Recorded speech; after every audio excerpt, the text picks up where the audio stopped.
नमस्कार मंडळी, आज आपण बनवूया हॉटेलसारखी मसालेदार दम आलू. चव अशी की पुन्हा पुन्हा खाल. चला सुरू करूया. हे बघा, छोटे छोटे उकडलेले बटाटे. आता यांना हलकं फॉर्कने टोचूया, म्हणजे मसाला आतपर्यंत मस्त जाईल. आता तुम्ही इथे बघू शकता आपले फॉर्कने बटाटे टोचून झालेले आहेत.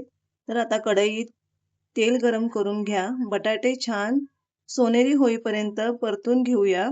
एका साईडला आपले बटाटे सोनेरी रंगाचे होईपर्यंत आपण मसाले तयार करून घेऊया. तर मी एका वाटीमध्ये धना पावडर, कांदा लसूण मसाला, गरम मसाला, हळद, लाल तिखट आणि दम आलू मसाला घेतलेला आहे आणि त्यामध्ये थोडंसं पाणी टाकून ते मिक्स करत आहे. आपल्याला जेवढं लागेल तेवढं आपण पाणी घेऊया ह्या मसाल्यामध्ये. तर इथं बघू शकता आपला मसाला रेडी झालेला आहे. मिक्सरमध्ये एक कांदा घेतलेला आहे. 7-8 लसूण पाकळ्या घेतलेल्या आहेत. याची आपल्याला पेस्ट तयार करून घ्यायची. तर तुम्ही बघा इथे मी पेस्ट तयार केलेली आहे आणि आपले इथं आलू पण गोल्डन सोनेरी रंग होत आहे. तळलेले बटाटे प्लेटमध्ये बाजूला काढून ठेवू आपण आणि त्याच कढईमध्ये 1 स्पून तेल टाकूया आपण. आता त्याच कढईत तेजपत्ता, जिरं टाकून फोडणी देऊया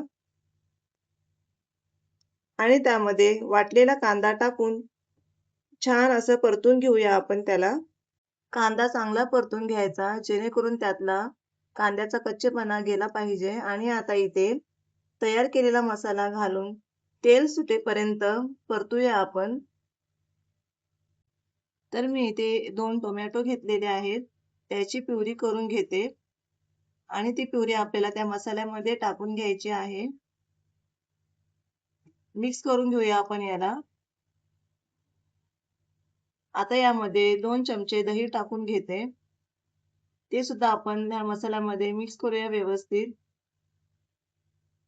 आता फ्राय केलेले बटाटे टाकून घेऊया त्यात. त्यानंतर मी वरून थोडीशी कोथिंबीर टाकलेली आहे. कोथिंबीर टाकून ते पुन्हा एकदा मिक्स करून घेते हलक्या हाताने. आणि एका साईडला मी इथे पाणी गरम करून घेतलेलं आहे. ते पाणी मी याच्यात टाकून घेणार आहे. आपल्याला जितकी ग्रेव्ही पाहिजे त्याप्रमाणे आपण पाणी कमी जास्त करू शकतो. पाणी टाकून झालेलं आहे माझं. ते मिक्स करते सर्व. आता आपल्या चवीनुसार मीठ टाकायचं आहे त्यामध्ये. चवीनुसार मीठ घालून घेतल्यानंतर थोडा वेळ त्याला शिजू देऊया 5-1 मिनिटं. तर इथं तुम्ही बघू शकता आपली रेसिपी तयार झालेली आहे. जर रेसिपी आवडली असेल तर लाईक करा, शेअर करा आणि सबस्क्राईब करायला विसरू नका. धन्यवाद.